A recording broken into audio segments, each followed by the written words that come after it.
চুমুকে।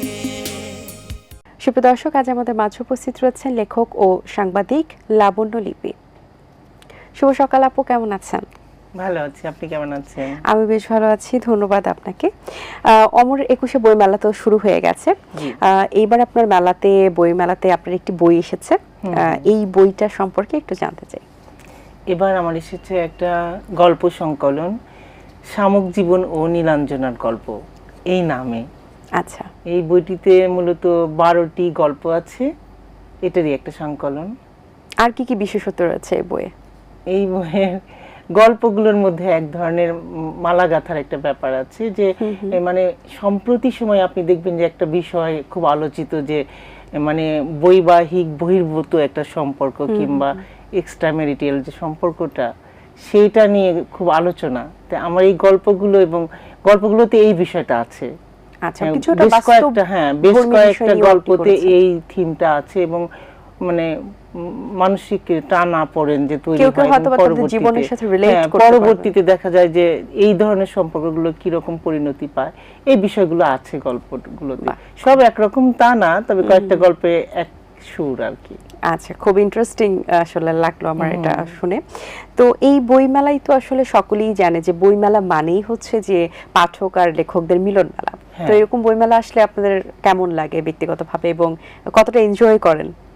আসলে বইমেলা মানে আমাদের কাছে একটা উৎসব একটা ভাব থাকে, স্পেশালি আপনাদের জন্য আরো বেশি। হ্যাঁ, মানে আমি যেহেতু একজন সাংবাদিকও, আমার কাজও থাকে, পেশাগত দায়িত্ব পালনও করতে হয়, পাশাপাশি নিজের বইও আসে, যে কারণে আমার প্রস্তুতি থাকে।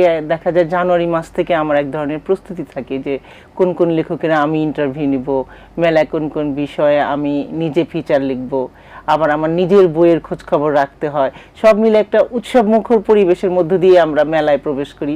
এবার যেটা হয়েছে যে মেলাটা যেহেতু পিছিয়ে গেছে এবং রোজার মধ্যে পড়ে গেছে, এবার এক ধরনের মানে অন্যরকম একটা অনুভূতি, এবং আগের সুরটা খুব মিস করছি, যেটা 21শে বইমেলা নামে আমরা যেটা ফেব্রুয়ারির 1ম তারিখ থেকে যেটা আমাদের হয়, সেটাকে একটু মিস করছি। সবকিছু মিলিয়ে আসলে একটু পিছিয়েছে, নির্বাচন ছিল, সবকিছু একটা আসলে একটু পরিস্থিতির কারণে। তো এই যে আপনি বলছিলেন আপনি একজন সাংবাদিকও, তো এখন পর্যন্ত যে কয়দিন গেছে বইমেলাতে, ঘুরে ফিরে কোন জিনিসগুলো আপনাকে আকর্ষিত করেছে? আমি একদিনই গিয়েছি, সেখানে লোক সমাগম কম ছিল, এটা একটু খারাপ লাগছিল। আমার বইটা তখনও আসেনি। আমি একটু, আমার আরো বই আছে, যেহেতু আমার আরো 10টা বই আছে, লেখক হিসেবে তো ওটারও একটু খোঁজ খবর রাখতে হয়, সেই জন্য আমি গিয়েছিলাম। কিন্তু মানে দর্শনার্থী খুব কম ছিল, সেই জিনিসটা আমার একটু খারাপ লেগেছে, এবং আমি আশাবাদী হয়েছি হয়তো দিনে দিনে বাড়তে থাকবে, এবং সম্ভবত বাড়ছেও। নতুন কিছু লেখক এখানে একটা আবির্ভাব ঘটানোর একটা সুযোগ পাচ্ছেন, এবং পাঠকরা তো আছেনই সেটা লুফিয়ে নেওয়ার জন্য বা নতুন নতুন বই তারা সংগ্রহ করার জন্য। তো নতুন যারা কাজ করছেন বা নতুন যারা বই লিখছেন, তাদের উদ্দেশ্যে কি বলার আছে, বা তাদের কাজ আপনার কেমন লাগছে? কতটা আপনি আসলে নলেজে রাখতে পারছেন যে কে কে নতুন আসছে? না, নলেজে তো একটু রাখতেই হয়, কারণ আমি যেহেতু সাংবাদিক, একটু খোঁজ খবর আমাকেও রাখতে হয়। কিন্তু আমার কাছে যে জিনিসটা মনে হয় যে এখন যারা নতুন লিখতে আসছে, কিংবা তরুণ লেখক যারা, আমরা অল্প একটু সিনিয়র হয়েছি, সেই জন্য আমি তরুণদেরকে বলছি, তরুণ লেখক, এরা কিন্তু প্রচুর মানে মিডিয়া কভারেজ পায়, এরা প্রচুর কথা বলার সুযোগ পায়। মেলায় অনেক অসংখ্য টিভি ক্যামেরা ঘুরছে, কন্টেন্ট ক্রিয়েটররা ঘুরছে, এবং পত্রিকা সাংবাদিকরা ঘুরছে, তারা কথা বলার সুযোগ পায়, তারা তাদের বই সম্পর্কে প্রচারণার যে সুযোগটা পায়, সেটা আসলে এই 15 বছর, 20 বছর কিংবা 10 বছর আগেও কিন্তু ছিল না। আমরা যখন একদম ছোট, এই যে এখন যারা নতুন লিখছে, আমরা যখন শুরু করেছি তখন বড় বড় লেখকদের ধারে কাছে যেতেই আমাদের অনেক মানে সাহসের একটা ব্যাপার ছিল, সংকোচ ছিল, সুযোগ কম ছিল। এখন এরা অনায়াসে কিন্তু টেলিভিশনের সাথে কথা বলছে, এবং নিজেকে প্রকাশ করার যে সুযোগ, এবং এরা খুব স্বতঃস্ফূর্ত, এই বিষয়টা তো অবশ্যই ভালো লাগে। এবং এদের তথ্য ভান্ডার তো খুবই ইজি অ্যাক্সেস, এরা চাইলে যে কোনো তথ্য কালেক্ট করতে পারছে, যে কারো সম্পর্কে জানতে পারছে, কথা বলার জন্য নিজেকে তৈরি করতে পারছে, যেটা আমাদের জন্য এত সহজ ছিল না। সাংবাদিকতার যে পেশা এবং লেখকের যে পেশা, এই দুটো পেশাতেই কিন্তু লেখালেখির একটা বিষয় আছে, সামঞ্জস্য। আপনার লাইফে শুরু হয়েছিল কোন পেশা দিয়ে? আসলে আমি আসলে ছাত্র জীবন থেকে লেখালেখি করি, এবং লেখক আসলে আগে থেকে হ্যাঁ, লেখালেখি করতে এসে আমার মনে হয়েছিল যে আমি যদি সাংবাদিক হই তাহলে লেখালেখির সঙ্গে আমার সম্পর্কটা থাকবে এবং লেখক হিসেবে আমি অনেক কাজ করার সুযোগ পাবো, এই ধরনের একটা ধারণা নিয়েই আমি আসলে সাংবাদিকতায় আসি, যেটা সত্যি কথা। তো তারপরে আসার পরে কিন্তু আমি দেখেছি যে আসলে পেশায় অনেক বেশি সময় দিতে হয়, এটা খুব স্বাভাবিক, নিজের ক্যারিয়ার বিল্ড আপ করার জন্য। হ্যাঁ, প্লাস হচ্ছে আমার প্রতিদিনের দায়িত্ব পালন করতে করতে দেখা যায় মৌলিক লেখালেখির সময় খুব কম পাওয়া যাচ্ছে। তারপরে আবার মানুষের ব্যক্তিগত জীবন আছে, সাংসারিক জীবন আছে, সেখানেও তো আমার সময় দিতে হয়। তো সব মিলিয়ে সাংবাদিকতা যতটা সময় দিতে হয় আমার লেখক জীবনে ততটা দিতে পারি না। তারপর লেখালেখি যেহেতু আমার নেশা, আমার প্যাশনের একটা জায়গা, সেজন্য আমি এটা কখনো ছাড়তে পারি না। আপনার বইয়ের সংখ্যা হচ্ছে 11টি, যার মধ্যে যদি অন্যতম একটি বইয়ের কথা বলি, মুক্তিযুদ্ধে আদিবাসীদের বীরত্ব গাথা। সো এই বইটির বিশেষত্বটা আসলে কি? এটা তো মুক্তিযুদ্ধ ভিত্তিক বই, এটা তো নামেই বুঝতে পারছেন, কিন্তু বিশেষত হচ্ছে আদিবাসীদের যুদ্ধের ঘটনাগুলো, যেটা আদিবাসীদের এমনিতে তো তারা একটু অবহেলিত প্রান্তিক জনগোষ্ঠী, তারপরেও মুক্তিযুদ্ধে তাদেরও যে একটা অবদান ছিল সেই সম্পর্কে কিন্তু আমাদের কাজ একটু কম হয়েছে তুলনামূলকভাবে। আমি পত্রিকায় কাজ করতে গিয়ে যেটা দেখেছি যে তাদের কথা, তাদের যুদ্ধ স্মৃতি কিংবা তাদের অবদান, ভূমিকা, এগুলো খুব কম এসেছে। তখন আমি মানে প্রথমে আসলে খুব পরিকল্পিতভাবে কাজটা করিনি। আমি সিলেটে গিয়ে যখন আদিবাসীদের সঙ্গে কথা বলছিলাম তখন একজন মুক্তিযোদ্ধাকে আমি পেয়ে যাই, তখন তার ইন্টারভিউ নিয়ে আমি, এটা হচ্ছে আমার শুরু। তখন আমি ফিল করি এবং খোঁজ খবর নিয়ে দেখি যে আদিবাসীদের নিয়ে একটু কাজটা কম হয়েছে। তখন আমার মনে হয়েছে যে যেহেতু আমার সুযোগ আছে আমি এই কাজটা করব। তখন আমি কাজটা হাতে নিই এবং আমি প্রতিবেদনগুলো করি ধারাবাহিকভাবে। আমাদের পত্রিকা এগুলো খুব ভালো ট্রিটমেন্ট দিয়ে আসলে ছাপা হয় এবং অ্যাপ্রিসিয়েট করে আমার কর্তৃপক্ষ, সম্পাদক সহ সবাই। তারপরে আমি কাজটা কমপ্লিট করি এবং এক পর্যায়ে 12 জন মুক্তিযোদ্ধার, বিভিন্ন আদিবাসীর 12 জন মুক্তিযোদ্ধার যুদ্ধের কাহিনী এখানে লিপিবদ্ধ করা আছে। এবং আমি এই বইটা করতে গিয়ে আমি আক্ষরিক অর্থে খুব কষ্ট করেছি। বাংলাদেশের বিভিন্ন আদিবাসী অঞ্চলে আমি গিয়েছি, থেকেছি, তাদের সঙ্গে তাদেরকে রিচ করাই একটা কঠিন ব্যাপার। একজনের খবর নিয়ে যাই, গিয়ে দেখি সে ওখানে আর নেই, এরকম অনেক ঘটনার মধ্য দিয়ে কাজটা আমাকে কমপ্লিট করতে হয়েছে এবং আমি কাজটা আমার চালু আছে। আমি এর পরের পর্বটা করার জন্য নিজেকে তৈরি করছি এবং খুব চ্যালেঞ্জিং একটা কাজ আপনি হাতে নিয়েছিলেন, এখনো সেটা চলছে। আদিবাসীদের যে অবদানের কথা আপনি বলছিলেন, যেটা আসলে অনেকেই জানে কিন্তু ম্যাক্সিমামই কিন্তু জানেন না, এবং সেটা আসলে না জানার আরেকটা কারণ হচ্ছে এটা প্রকাশটা কম হয়েছে, প্রকাশ বা সেভাবে প্রচারটা করা হয়নি যে তারা আসলে কিভাবে অংশগ্রহণ করেছে, অবদানটা কিভাবে রেখেছে। এটা আপনার কাছে জানতে চাই, তাদের অংশগ্রহণটা কিরকম ছিল এবং কিভাবে তারা আসলে এই যুদ্ধে এত অবদান রাখতে পেরেছেন। আসলে যুদ্ধ যখন লেগেছে তখন তো পুরো দেশব্যাপী লেগেছে, কারো তো বসে থাকার কোনো সুযোগও ছিল না। এবং একজন আদিবাসী আমাকে বলেছিল, মুন্ডা আদিবাসী, যে আমি আসলে রেশনের জন্য গিয়েছিলাম, তখন ভারতীয় বাহিনী আমাকে মানে পিক করে, আমাদের ওই লাইন থেকে আমাদেরকে নেয় যে তোরা মানে ইয়াং বয়সী ছেলেপুলে নিজেদের দেশে যুদ্ধ লেগেছে, মা বোনের ইজ্জত নষ্ট হচ্ছে, আর তোরা রেশন নিয়ে খাওয়া দাওয়ার আয়োজন করছিস যুদ্ধে না গিয়ে। তখন আমাদের টেনে ধরে নিয়ে গিয়ে আমাদের ট্রেনিং দিয়েছে। তো এই যে মানে চাইলেও তো যুদ্ধ থেকে কেউ দূরে থাকতে পারেনি। আর তাদের কথা কম আসার কারণ আমার মনে হয় তারা যেহেতু প্রান্তিক জনগোষ্ঠী, তারা দূরে থাকে, তারা মিডিয়ার কাছাকাছি আসতে পারে না, সেভাবে হয়তো বলার সুযোগ পায় না। তো আমি যখন তাদের কাছে গিয়েছি তারা কিন্তু খুব স্বতঃস্ফূর্তভাবে, খুব ভালোভাবে বলেছে এবং খুব গর্বের সাথে, খুব খুশি হয়ে বলেছে। এবং তাদের প্রত্যেকের সাথে আমার এখন ব্যক্তিগত একটা সম্পর্ক। তারা অনেকেই আমাকে মা বলে সম্বোধন করেন এবং আমার খোঁজ খবর নেন। এটা আমার মনে হয় যে এটা অনেক বড় পাওয়া আমার জন্য। অবশ্যই।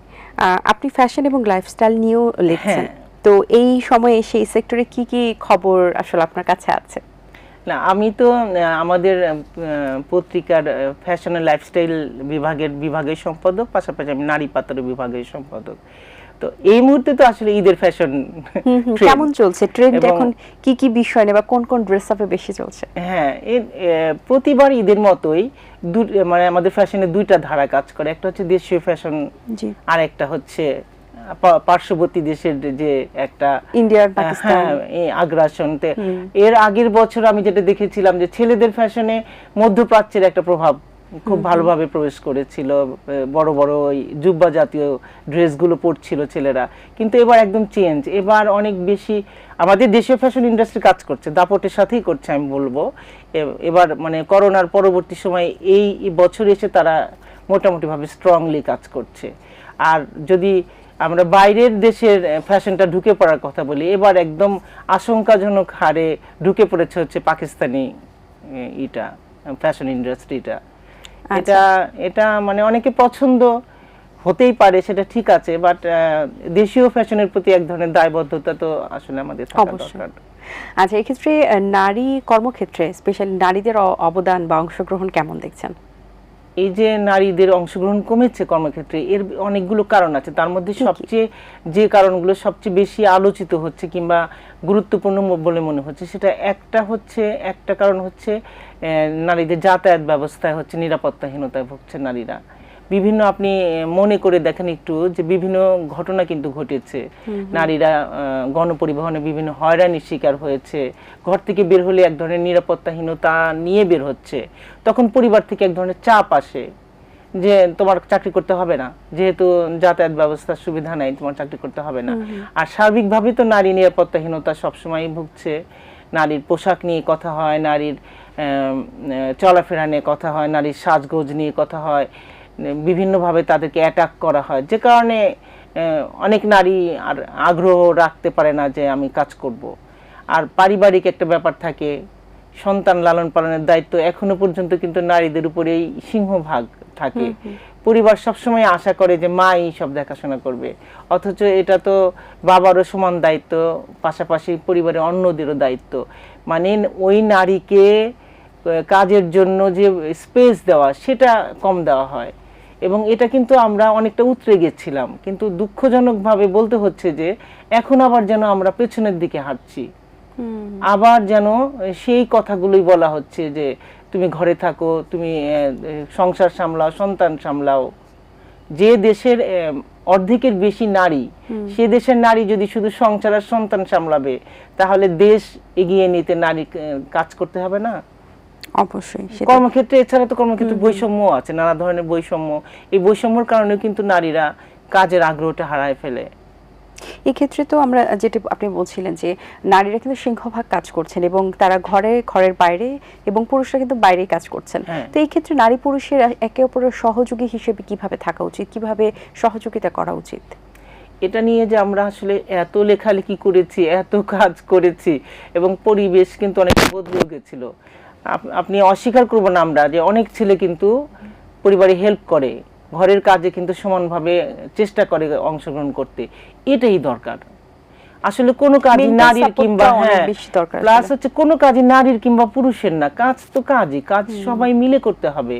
এবং আমি ঘরে ফিরে সারাদিন কাজ করে আমি ঘরে ফিরে চা নিয়ে বসবো টিভির সামনে, আর মহিলাটা দৌড়ায় যাবে, কাপড় না খুলে দৌড়ায় যাবে হচ্ছে রান্নাঘরে, এরপরে কি খাবে সে টেনশন করবে, বাচ্চার খবর নিবে, বাচ্চা হোমওয়ার্ক করছে কিনা, বাচ্চা খেয়েছে কিনা সারাদিন। এটা তো আসলে দুজন মিলে ভাগ করে নিতে হবে। এবং এই বোধটা যখন আসবে, সবাই সবার কাজ করি আমরা, এই বোধটা যেদিন আসবে সেদিন মনে হয় এই সমস্যাগুলো আর থাকবে না। ধন্যবাদ আপু, আপনাকে অনেক কিছু জানতে পারলাম, আপনার কথাগুলো বেশ ভালো লাগছিল। অনেক শুভকামনা রইল, ভালো থাকবেন। আপনাকে ধন্যবাদ, এবং সেই সঙ্গে দর্শক যারা আমাদের দেখলেন তাদেরকেও ধন্যবাদ। দর্শক, আশা করছি আয়োজন ভালো লেগেছে। আজ এই পর্যন্তই, দেখা হবে আগামী পর্বে নতুন কারোর সঙ্গে। সে পর্যন্ত ভালো থাকবেন, সুস্থ থাকবেন, ইটের বাংলার সাথেই থাকবেন। সকলকে আল্লাহ হাফেজ। দিন আসে দিন যায়, সময়টা চলে যায়, তবু আছি এই বেশ ভালো। জীবনটা রঙময়, যেভাবেই হওয়া চাই, নয় কবু সাদা কালো।